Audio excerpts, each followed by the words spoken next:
Space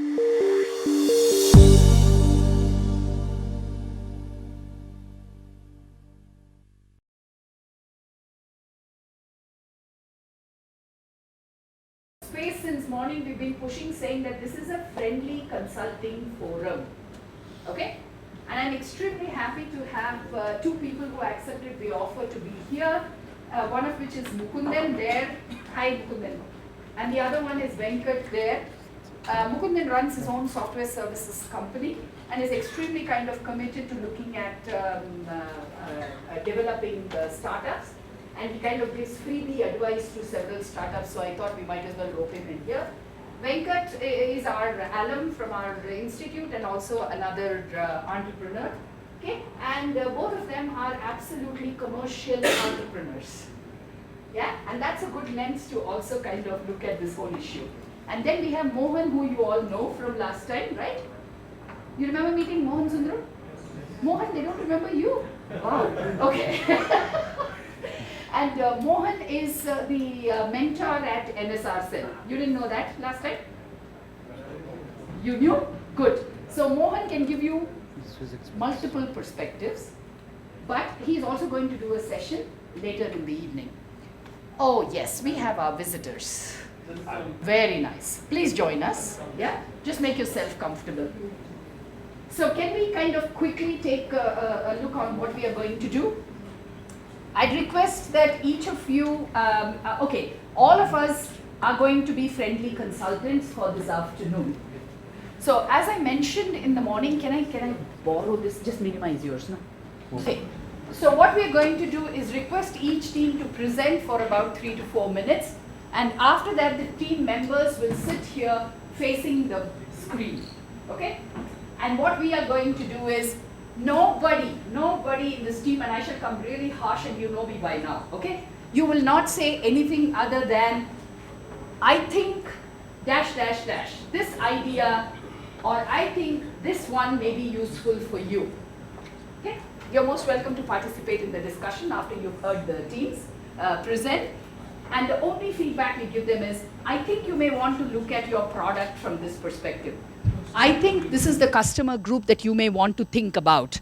I think this is a channel where you may have some problems, please examine. I think this solution is may not work. However, I think this might work, okay? So what we are looking at is absolutely constructive feedback. Are we clear on that? Okay? And no long-winded sentences. Okay? Please articulate for yourself so that you can give some quick feedback to them. Okay? And this is the only statement that we use. I think this is what I want to tell you. And for the team members, just listen, absorb. You don't have to react. You don't have to respond. Okay? Good to go? Can everyone hear me? So basically, a quick introduction of the problem that we are solving. We are talking about restricted mobility in rural India. So basically, the terrain out there is very, very rough. The most commonly used wheelchairs are four-wheel wheelchairs, which are good indoors, but very, very bad outdoors. So that's the overview. So what we are talking is an overall restricted mobility. So this is difficult to go outdoors in rough terrain. And if people want to go outside on rough terrain, they have to have an additional device, which is a tricycle, which again needs to be maintained. So people have to use two devices. So that's the problem that we are trying to solve.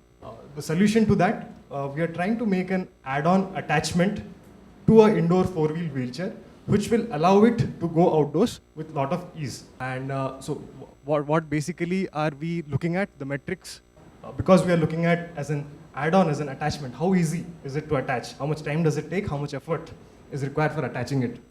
Because it's an outdoor device, how easy is it to move outdoors? So what's the effort that we are talking about? Again, because it has to go outdoors, a very key metric is ground clearance. How much of a clearance does the device offer while I'm moving outdoors? And portability, because again, you go to one place and what do you do over there? After going there, it has to be portable to one another place. So these are the four metrics that we are looking at. So what are the unique, or rather the value propositions, what we want to say? It's independent mobility, both indoors and outdoors. We want to make them totally unrestricted. You are well indoors, you can go outdoors whenever you want. You are on the same wheelchair. You add this additional device and you can go. The the very unique feature is the device that you're building is adaptable to all existing wheelchairs. People need not buy or make any changes to their existing four-wheel wheelchairs. They have their device, it's an add-on. It just fits onto different variations of models. It's very easy and quick to attach. So we are talking about something like 3 to 5 seconds. So that's the time that it takes to attach the device and detach the device. And large ground clearance. Again, these are the metrics which basically translate into the value proposition the way we have said. Currently, the way we can understand what the unfair advantage, we have interacted with a lot of people, and they have been part of this entire development process. I think we have a really good understanding of the users. So that knowledge and their viewpoint is what we think will help us in devising a better product. And so that's the advantage we're talking about. What channels? Again, a lot of NGOs we have been interacting with, that we think will be a very, very key aspect, like APD, Amar Seva Sangam, so on. Other channels that we would like to explore is ADIP scheme and Alimco. Both of them are very, very large schemes through which very large number of wheelchairs are distributed across the country. So if we are able to tap, or rather I would say, we would like to tap these channels, then our reach will be tremendous, because the distribution is a very, very key challenge that we are talking about in rural India. And these are people who have those attributes. They have been doing it for, I mean, probably, I don't know, 3 or 4 decades now. So hence, they are the good channels. And retail outlets, definitely, because from there, again, where people go in urban India, take the devices and distribute in the rural parts of the country. So we want to cover the outlets in rural parts as well in urban parts. That's the wholesome. And the last is customer segment, whom we are looking at. We are looking at people with lower limb disability, so who use wheelchairs, and in rural India. So specifically speaking, probably polio, spinal cord injury, couple of neuromuscular dystrophy, things like that. Thank you. Metrics you must look at, and it should hold good for almost all the solutions that we have, is affordability and serviceability. These two aspects, I think, have to include in the metrics. Okay. Anyone else? I think your customer segment requires some re-examination completely. And your customer segmentation, the way you have done it, with the way you are looking at channels, to my mind, there is a little bit of a mismatch there. Okay? Any others? Yeah. Although it sounds like a very good idea, I think you need to look again at it being adaptable to existing popular wheelchair models. Another issue is about the service. How are you going to manage the service, assuming that you're going to go the Alimco and the ADIP scheme model? Because the last mile of service is the most critical thing in all of these. Selling is just one part of the issue. You have any others? Nothing at this stage? Cost structure. Cost structure. Okay. So you like to kind of see them focus on the cost structure. Anything in particular you want to give them? Primarily, if you are targeting people and segment from the rural areas and things like that, so cost of not just the product but also cost of transportation and then handling has to be taken into consideration.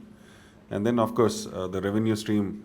What are the revenue streams both from manufacturing and services that are going to come in, both in terms of the part and then the product availability would be the key.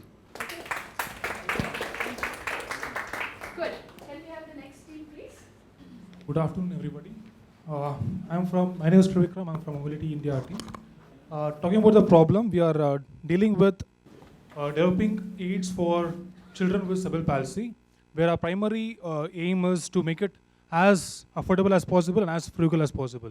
So keeping this as a problem statement, the solution we are trying to convey is to have one device which actually caters to all the basic needs what a patient needs to curb further growth of cerebral palsy.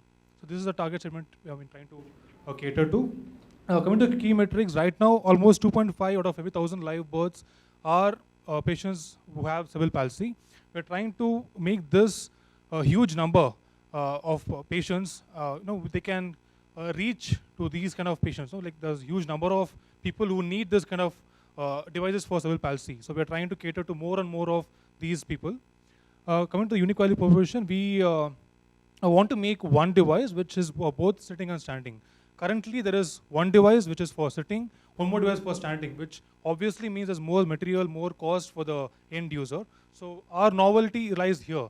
We're trying to make one device which does both the things of sitting and standing. The even more interesting thing is that it grows as the the device grows as the child grows physically. Basically, it can be adjustable and customizable to the needs of every specific child's anatomy. So if the hip width changes, it can just be made adjustable for the customized way of things for the child chosen. And talking about the unfair advantage we have, there's obviously Mobility India. Talking about the NGO, we have a very good access to people who have cerebral palsy. The ecosystem is pretty much, good synergy is there with them. So what I mean by that is basically we have access to direct users. And we have an expert panel of professionals who are well versed with what this problem is and what the possible solutions are for this problem. And the next thing is we have a very good data of what CP patients, what number of people are there in every villages. Basically, we do a lot of audit services which give us an idea as to how many people are in need for this solution. And the next most important USP is it's a B2C model. We make it, Mobility India makes it, and we directly give it to the customer, end user. There is no middleman involved at all. Okay, so next thing is the channels. So we have a very well-structured CBR program. CBR is community-based rehabilitation program, due to which we are able to already give things like wheelchairs, orthotics, and therapeutic needs for people. So using this channel, we can, as in might well, very well, structure our delivery of these cerebral palsy devices. And last thing, the customer segments, pretty much anybody who needs devices for tackling cerebral palsy. Primarily, people who come to our NGO are people who are of lower middle class or middle class people. So basically, we're targeting them. I think it'd be useful to look at how people would recognize the need for this in the first place, particularly if they're rural. So coming back, the focus of the program is for rural mobility. And when you look at CBR and as channels, they are largely urban. When you get into rural markets, you will have to look at how do you get to the government infrastructure to distribute what products you have. They are the primary funders of such devices in the rural markets.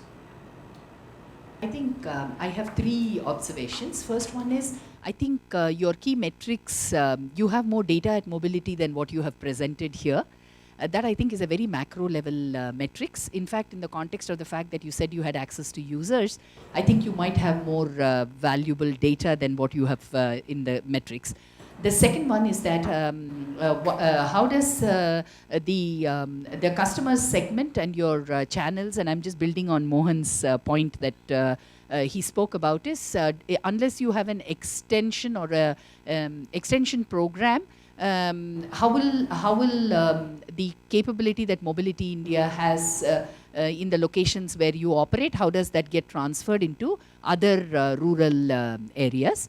And the last one is that one thing in particular is that are we, because we come from an organization like Mobility India, is it quite possible that there may be a segment of population that we may not even be looking at? Okay, because rural does not mean necessarily poor.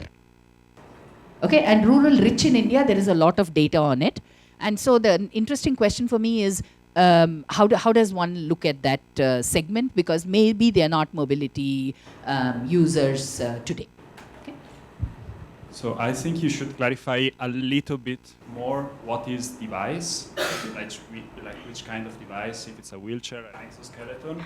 And secondly, if you think about the device that grows with the child, you should also think that in the future the child should be able by itself to adjust the dimension of the device. This would be a good idea, I think, for independent use.